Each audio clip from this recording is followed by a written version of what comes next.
Hello, this is Andrei Smirnov reporting for the Fastlane car, and I'm in a slightly chilly Dearborn, Michigan at the Ford facility, learning almost everything I wanted to know about the Ford pre-collision avoidance system and pedestrian detection system. It's a new safety technology that Ford is introducing, and it's coming to the United States really soon.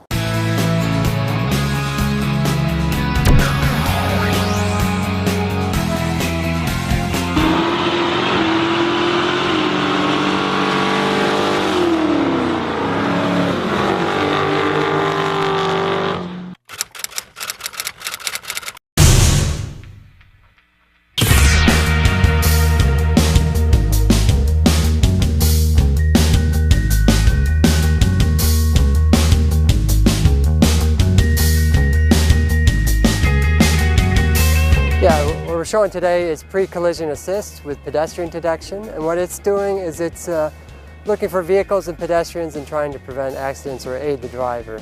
It uses a radar and a camera, and we fuse that data together to look in front of the vehicle, sense whether there's a vehicle or pedestrian that might be about to get in an accident with.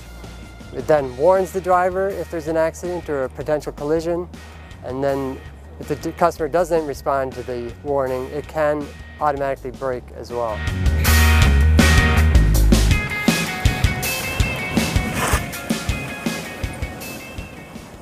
Yeah, the camera is behind the mirror, and then there's a radar in front of the front bumper. Okay. And those are both looking forward, they're both forward-facing, looking in front of the vehicle to see what's there.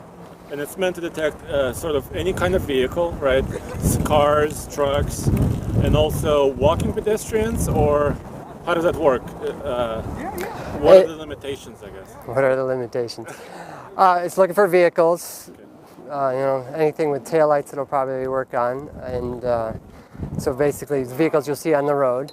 And it's looking at pedestrians, so basically walking pedestrians. If they're sprinting too fast, they'll go in and out of the frame, and we won't react to those very quickly.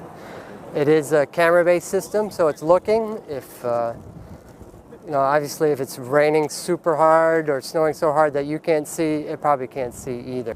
Okay, so here's this will be our demo that we're going to do, and this is simulating just sort of driving down a side street, and we have a surrogate target up there that will go ahead and the system. And the target is a sedan. It's basically the target is a sedan, okay. A mid-sized sedan. So you can imagine you're driving down the street.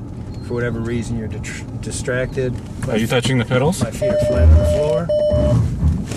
Holy cow! It stopped all the way on its own. It stopped all the way on its own. Okay. That was completely automatic braking. Yeah. So the first thing it does, it gives you both an audible and a visual warning. We have a red light on the windscreen and a loud noise that goes off, and that's the warning phase. After the warning phase, it pre-charges the brakes, so we're kind of pre-applying the brakes, so when you do hit the brakes, they're already ready to go, all the compliance is taken up, and it's ready to respond instantaneously. And then after that, if the customer still doesn't respond, the brakes will come in and give you full braking. It can respond all the way up to full braking as much as you would get if you're in like ABS kind of mode. We're driving sort of 15, 20 miles an hour. Again, you were distracted, my feet are flat on the floor.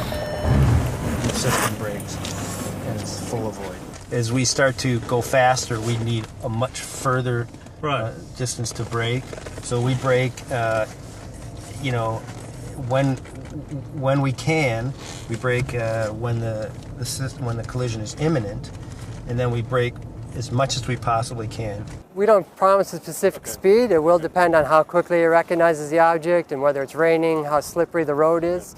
In our testing, we've seen it work successfully up to 40 kph, but we don't want to promise or advertise that. But if you're going faster than that, let's say on a highway, the system works in the same way.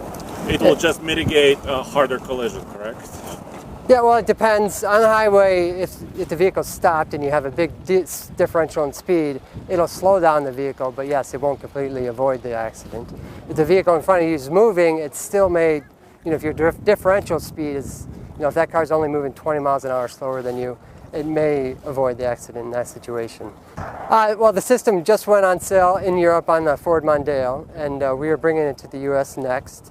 We haven't announced a specific vehicle, but we'll be announcing that when that vehicle goes on the market.